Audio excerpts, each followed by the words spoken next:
for president, you need to be judged by what you have done.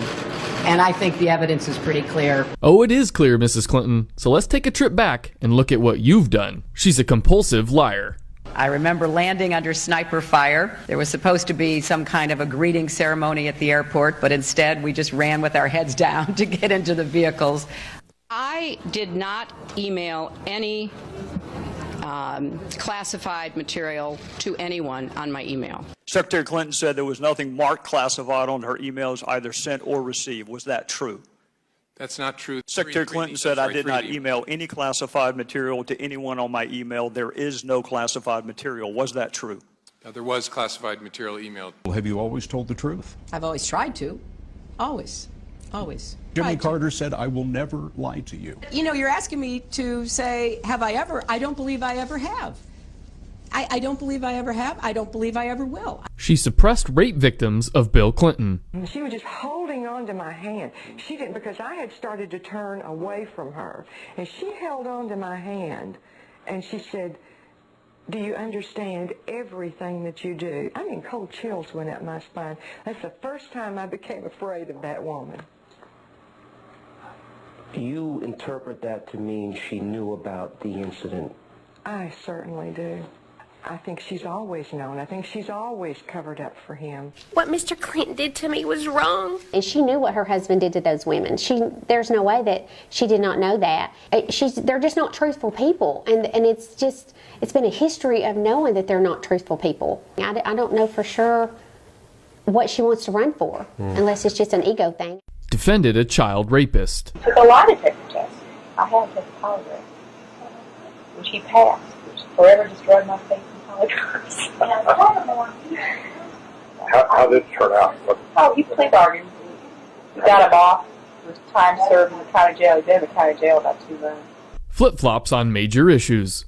I have been very consistent over the course of my entire life. I have always fought for the same values and principles, but I believe that marriage is not just a bond, but a sacred bond between a man and a woman. Do you think New York State should recognize gay marriage? No. No. Okay. I support marriage for lesbian and gay couples. We've got to do several things, and I am, adamantly against illegal immigrants. I made this exception basically on humanitarian grounds because of the individual stories, but certainly we've got to do more at our borders, and people have to stop employing illegal immigrants. Well, look, I voted numerous times when I was a senator to spend money to build a barrier to try to prevent illegal immigrants from coming in. Instead of building walls, we need to be tearing down barriers. We're going to put a lot of coal miners and coal companies out of business. To do a lot more on carbon capture and sequestration, try to see how we can get coal to be a fuel that can be continued to be sold and continue to be mined. I take a backseat to no one when you look at my record and standing up and fighting for progressive values. I get accused of being kind of moderate and center. I plead guilty. I support the Second Amendment.